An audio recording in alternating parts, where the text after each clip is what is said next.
ಇತಿಹಾಸ ಪ್ರಸಿದ್ಧ ಮಹಾತೋಬಾರ ಪುತ್ತೂರು ಶ್ರೀ ಮಹಾಲಿಂಗೇಶ್ವರ ದೇವಸ್ಥಾನದಲ್ಲಿ ಗಣೇಶ ಚತುರ್ಥಿ ಹಬ್ಬದ ಪ್ರಯುಕ್ತ 108 ಕಾಯಿ ಗಣಪತಿ ಹೋಮ ಮತ್ತು ಮೋದಕ ಹೋಮ ನಡೆದಿದೆ.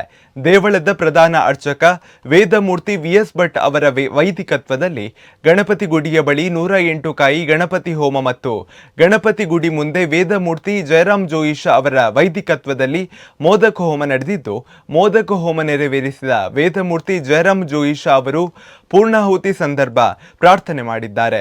ಇನ್ನು ಈ ಸಂದರ್ಭದಲ್ಲಿ ದೇವಳದ ವ್ಯವಸ್ಥಾಪನಾ ಸಮಿತಿಯ ಅಧ್ಯಕ್ಷ ಈಶ್ವರ್ ಭಟ್ ಪಂಜಿಗುಡ್ಡೆ, ಸದಸ್ಯರಾದ ಮಹಬಲ್ ರೈ ವಳತ್ತಡ್ಕ ಸೇರಿದಂತೆ ಮತ್ತಿತರರು ಉಪಸ್ಥಿತರಿದ್ದರು.